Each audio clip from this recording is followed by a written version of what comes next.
नमः शिवाय। प्रिय मित्रों, ईमानदारी से किए गए कार्य और साफ नीयत से ईश्वर प्रसन्न होते हैं। और हम कितना भी छोटा काम क्यों न कर रहे हों, एक दिन उसमें सफल भी होते हैं और ईश्वर हमें उसका पुरस्कार भी प्रदान करते हैं। आइए सुनते हैं एक ऐसी ही प्रेरक कहानी, गरीब लकड़हारा और सोने की कुल्हाड़ी।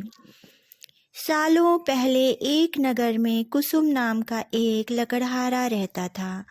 वो रोज जंगल में लकड़ी काटने के लिए जाता और उन्हें बेचकर जो कुछ पैसे मिलते उससे वह अपने लिए खाना खरीद लेता था। उसकी दिनचर्या सालों से ऐसी ही चल रही थी। एक दिन लकड़हारा जंगल में बहती एक नदी के बगल में लगे एक पेड़ की टहनियों को काटने के लिए उस पर चढ़ा। उस पेड़ की लकड़ी काटते काटते उस लकड़हारे की कुल्हाड़ी नीचे गिर गई।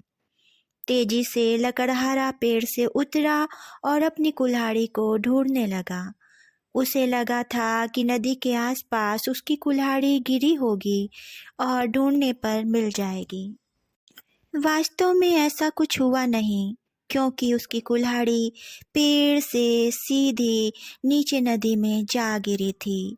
वो नदी काफी गहरी और तेज बहाव वाली थी।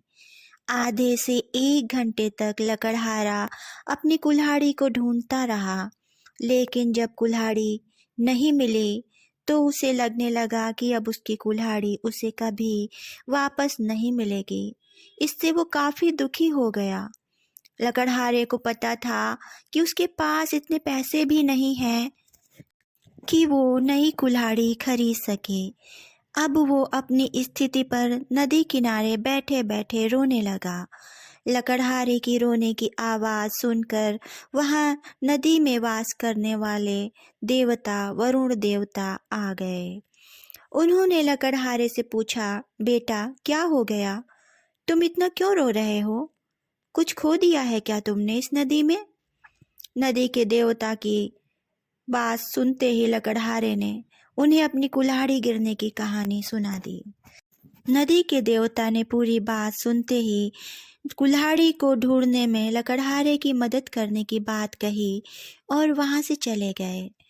कुछ देर बाद वरुण देव नदी से बाहर निकलकर आए और उन्होंने लकड़हारे से कहा कि मैं तुम्हारी कुल्हाड़ी लेकर आ गया हूँ। नदी के देवता वरुण देव की बातें सुनकर लकड़हारे के चेहरे पर मुस्कान आ गई। तभी लकड़हारे ने देखा कि वरुण देव ने अपने हाथों में एक सोने की सुनहरी कुल्हाड़ी ले रखी है। दुखी मन से लकड़हारे ने कहा, यह सुनहरी सोने की कुल्हाड़ी मेरी तो बिल्कुल भी नहीं है। यह सोने की कुल्हाड़ी जरूर किसी अमीर इंसान की रही होगी। लकड़हारे की बात सुनकर वरुण देव दोबारा से गायब हो गए। कुछ देर बाद वरुण देव दोबारा नदी से बाहर निकले। इस बार उनके हाथों में चांदी की कुल्हाड़ी थी। उस कुल्हाड़ी को देखकर भी लकड़हारे को खुशी नहीं हुई। उसने कहा कि ये भी मेरी कुल्हाड़ी नहीं है। आप उसी को ये कुल्हाड़ी दे दीजिएगा जिसकी ये कुल्हाड़ी हो। ये किसी दूसरे इंसान की कुल्हाड़ी है। मुझे तो अपनी ही कुल्हाड़ी ढूंढनी है। इस बार भी लकड़हारे की बात सुनकर वरुण देव फिर से वहां से चले गए और भगवान इस बार काफी देर बाद बाहर निकले। अब वरुण देव को देखते ही लकड़हारे के चेहरे पर बड़ी सी मुस्कान थी। उसने वरुण देव से कहा कि इस बार आपके हाथ में लोहे की कुल्हाड़ी है और लग रहा है कि ये मेरी ही कुल्हाड़ी है। ऐसी ही कुल्हाड़ी पेड़ काटते समय मेरे हाथ से नीचे गिर गई थी। आप ये कुल्हाड़ी मुझे दे दीजिए और दूसरी कुल्हाड़ियों को उनके असली मालिक तक पहुंचा दीजिएगा। लकड़हारे की इतनी ईमानदारी और निष्पाप मन को देखकर वरुण देव को बहुत अच्छा लगा। उन्होंने लकड़हारे से कहा कि तुम्हारे मन में बिल्कुल भी लालच नहीं है। तुम्हारी जगह कोई और होता तो सोने की कुल्हाड़ी झट से ले लेता, लेकिन तुमने ऐसा बिल्कुल भी नहीं किया। चांदी की कुल्हाड़ी को भी तुमने लेने से इनकार कर दिया। तुम्हें सिर्फ अपनी लोहे की कुल्हाड़ी चाहिए थी। तुम्हारे इतने पवित्र और सच्चे मन से मैं काफ़ी प्रभावित हूँ। मैं तुम्हें उपहार में सोने और चांदी दोनों की ही कुल्हाड़ी देना चाहता हूँ। तुम अपनी लोहे की कुल्हाड़ी के साथ इन्हें भी अपने पास अपनी ईमानदारी के पुरस्कार के स्वरूप रख लो।